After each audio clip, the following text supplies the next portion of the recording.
Hello, I'm Ronnie Eldridge. Welcome to Keeping Relevant. My guest today is State Senator Brad Hoylman-Sigal. I forgot the Sigal, I'm sorry. He represents the 47th Senatorial District, that's Greenwich Village, Chelsea, Hell's Kitchen, and the Upper West Side. It's where I live too, and I can tell you it's one, if not the most active and vocal ones in the city. So welcome, Brad. Thank you for having me. I'm sorry about the Sigal thing, because I'm used to you from years back, right? It's true. And you just recently hyphenated it? I just recently hyphenated. There was a vote among my children, the two kids, Lucy and Sylvia. They have the last name Hoylman-Sigal. My husband has the last name Sigal. I had the last name Hoylman. They're like, why do we have three different names in our family? We want one name. Yeah. So I had actually changed my name when I got married to my husband 5 years ago, but never used it professionally until now. Yeah, that's great. So congratulations. Thank you. Was he very pleased? He was pleased. He says it's a little jarring though when he sees me criticized in the New York Post to see his name next to mine. Didn't have that before my name change. So I want to know, you were born in West Virginia. Yeah. Lewisburg. I've done some research on Lewisburg. It's a lovely little town, right? Cultural activities, good restaurants, everything else. And you were an Eagle Scout. And now you're on the West Side, in the state Senate, arguing about all kinds of things and trying to help people. How did that happen? Well, I'd like to think being an Eagle Scout had something to do with it, to be honest. I was actually born in Phoenix, Arizona. My parents moved around a lot back in the day, but we lived in West Virginia where my father was originally from.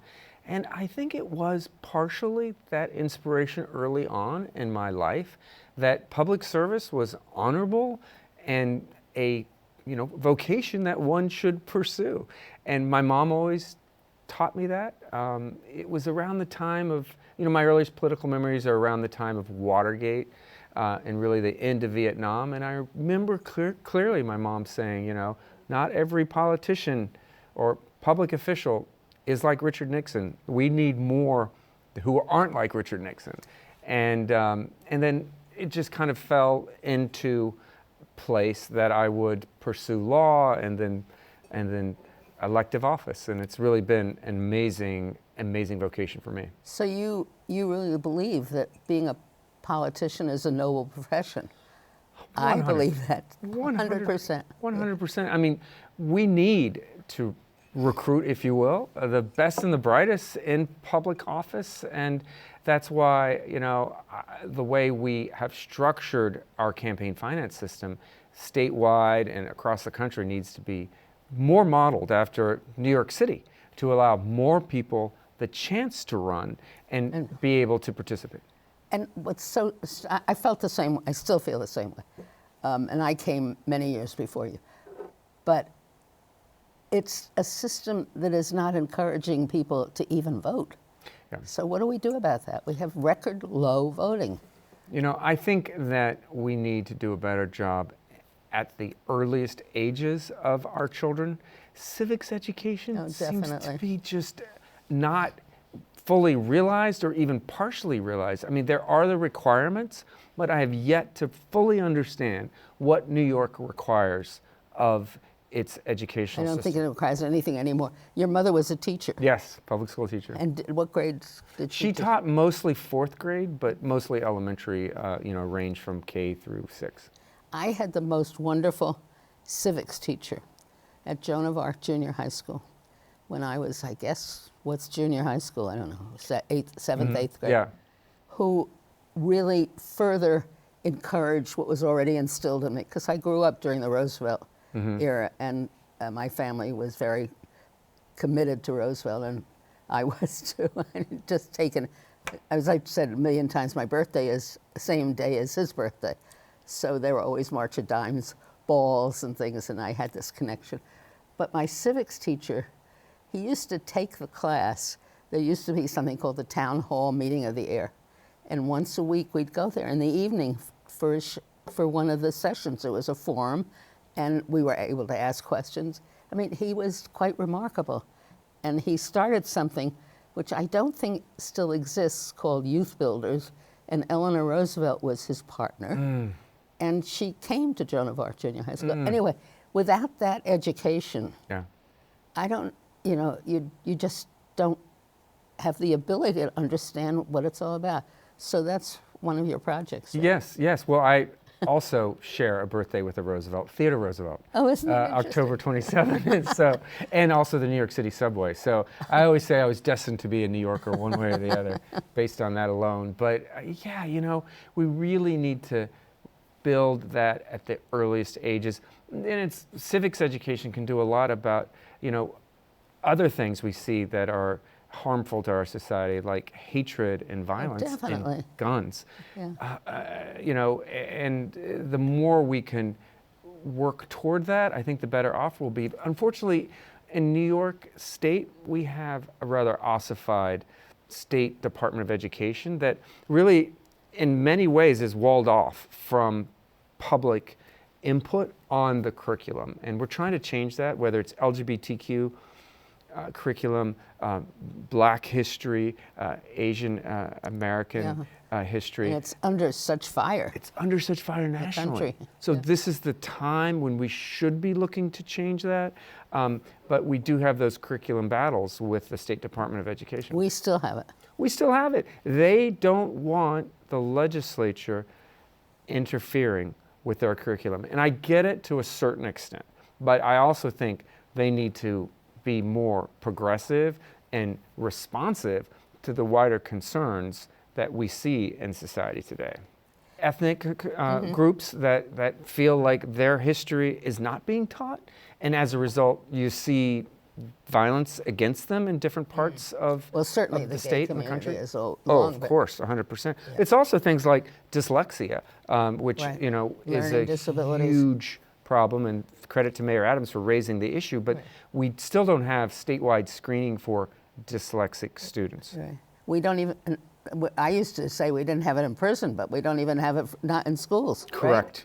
My daughter, my 12-year-old, is dyslexic, and my husband and I didn't find out that she was dyslexic until she was in 4th grade, and that's about 4 years too late, and we could have used early intervention. Any student with dyslexia could benefit from that, and I hope Mayor Adams gets the program more widely shared with teachers across the city, but we also need to do it statewide. Yeah. Doesn't that come also with the health department or something? You'd think. I had legislation that I passed with Assemblymember Bobby Carroll to set up a task force to look at the issue, but the governor vetoed it, I'm very disappointed to say, because of cost concerns. When are we ever going to learn that we have to find new sources of revenue instead of cutting programs that we need? Make the pie bigger. I completely agree, Ronnie. We still have not caught up to a lot of states and localities in the percentage that we do tax the various wealthy New Yorkers. There's a lot more we can do, whether it's corporations or the extremely wealthy. I agree to those who say it's a balancing act. You don't want to push rich people out, but rich people, for the most part, are not moving out of New York State. I think our tax receipts show that recently. Right. And we really need to consider the fact that if we don't raise taxes, we're going to end up cutting services, and that hurts the people who we want to help the most. And then it exacerbates situations also that we want to eliminate, and then it costs more money in the long run if we... It is a short-sighted, never-ending cycle. You worked at the partnership, so what did you learn there? I learned a lot. The leadership of the partnership. Kathy Wild is one of the smartest people in civic life. We don't always agree, and many times, recently we have disagreed. But understanding the business community's importance to the city's future is, I think, a fundamental lesson that I will never, disavow. Right. And how they contribute not just to the economy, but to recruiting and encouraging young people to move to New York City is really, I think, one of my watchwords. It's so interesting. On the other hand, they also depend on people in New York as their workforce. Indeed. And so I've always wondered, wasn't there a way to get more money from them for the city university? I would like to think so. And it's a shame that not everyone in the business community is on board with New Deal for CUNY, but again, short-sighted policy. Is that a program, New Deal for CUNY? Yes, it's a legislative initiative that CUNY students and faculty have launched in Albany. They advocated for it last year. They're doing the same in this year's $227 billion budget. But you know, David Rockefeller, one of the founders of the partnership, used to call it enlightened self-interest. And that's exactly to your point. Like, the business community benefits when we have an educated workforce at its fingertips. Right. Let's go back to Virginia. You went from Virginia to college in West Virginia. Yes. And then you were a Rhodes Scholar.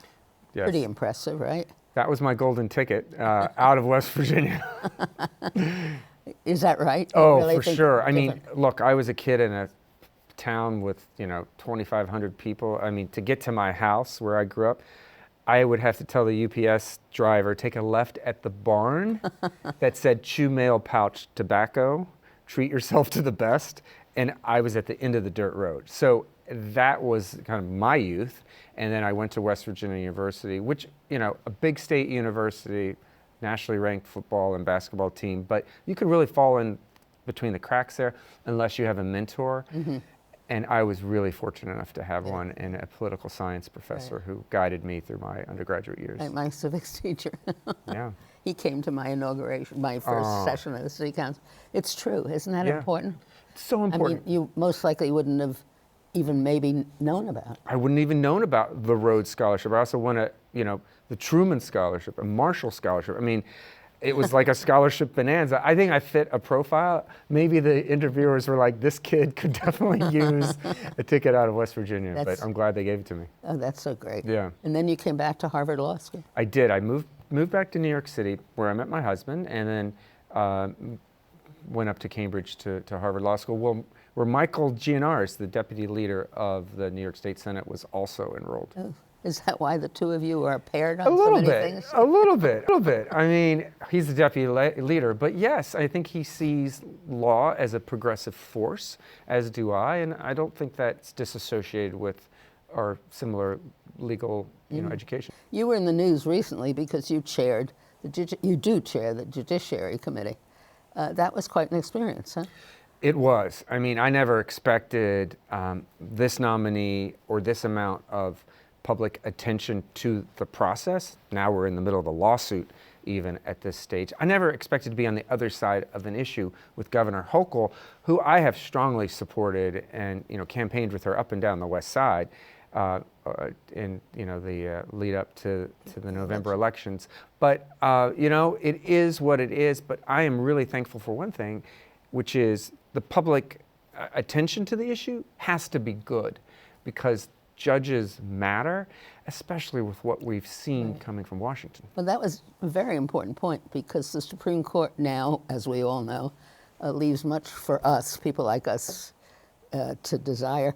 So they are referring cases back without taking them as a matter for the court to decide, the Supreme Court? Yeah, that's true. I mean, it's a whole constitutional rights. Theory. It's like, yes, around state legislatures, and that issues like reproductive health and guns should be decided at the state level. That's why state judges, in particular the chief judge of the New York State Court of Appeals, our highest court, matters so much. And frankly, we didn't think the nominee had it to lead that court, which has been fractured over the last decade or longer. And right now it's balanced between a 3-3 conservative and more progressive which majority. Which is not good, because you really need you need a deciding factor, but you want one who tilts, I think, to making certain that union rights and choice and the environment and civil rights and our criminal justice laws that we reformed in New York are protected.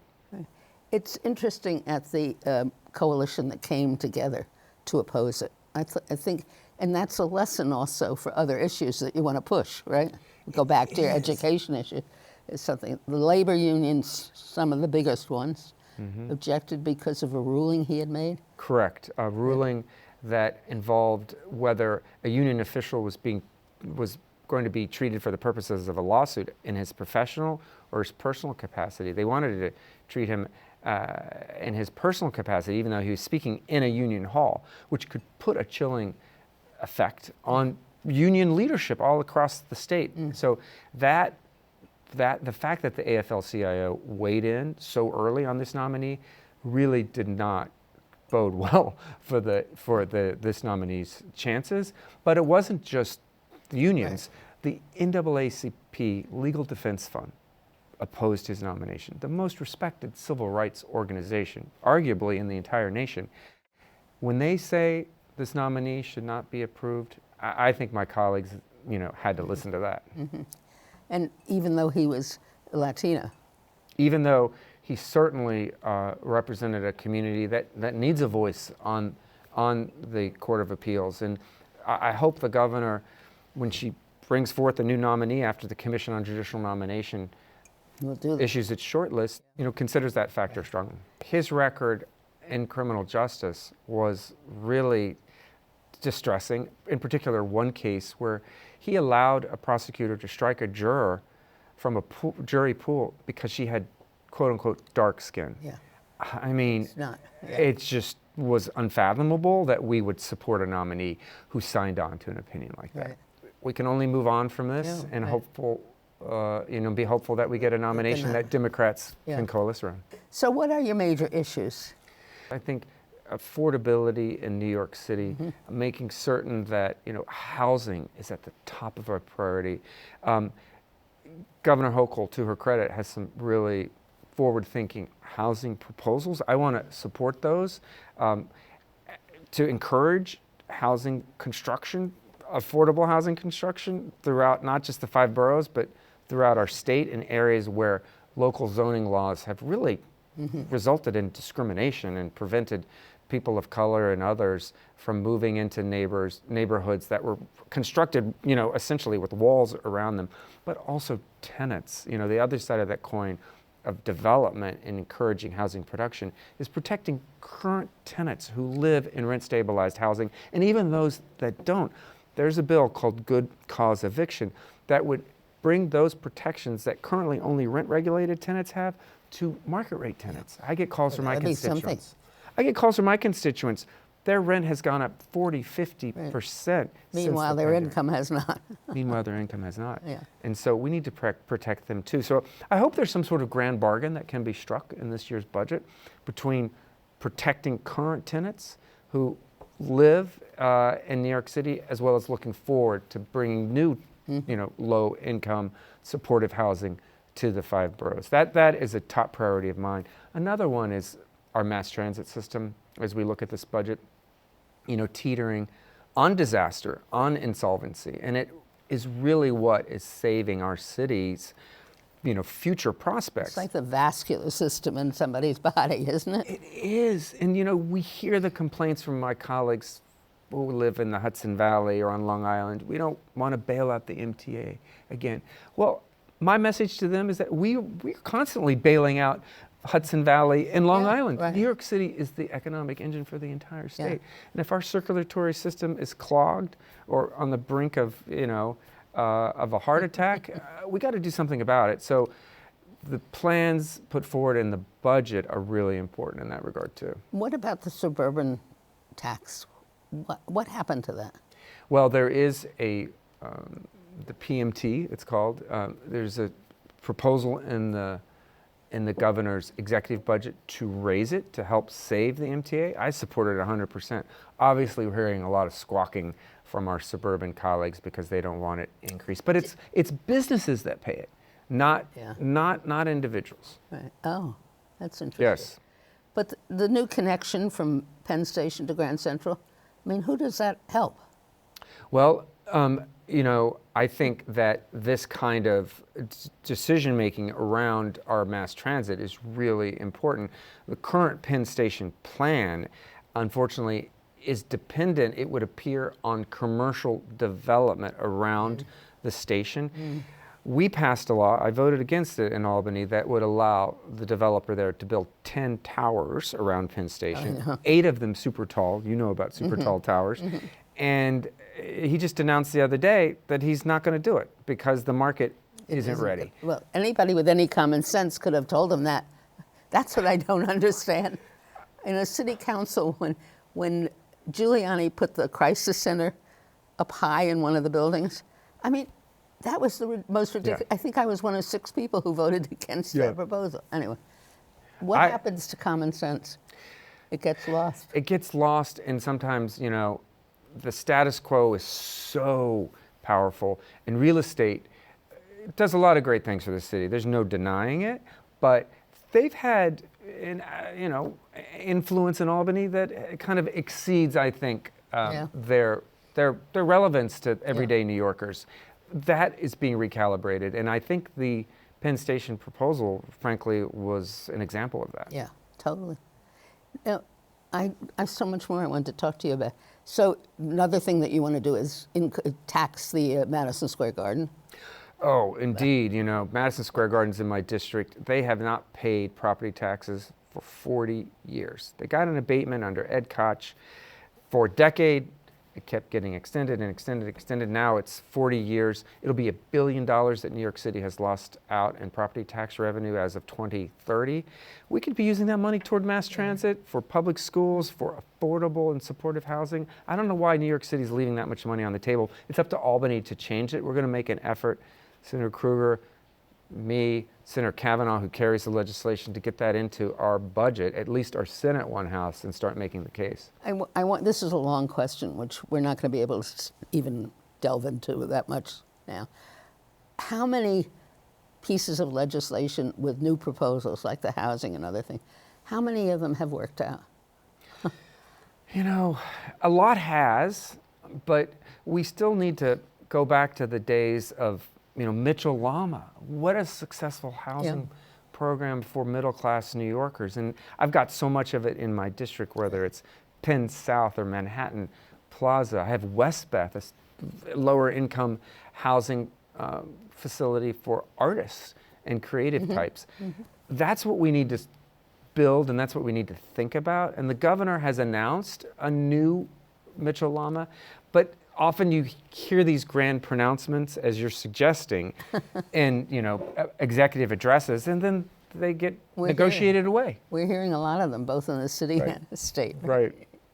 So we're just coming to the end almost, and I feel terrible because there's so many things. So we're going to have a second part, but you like it.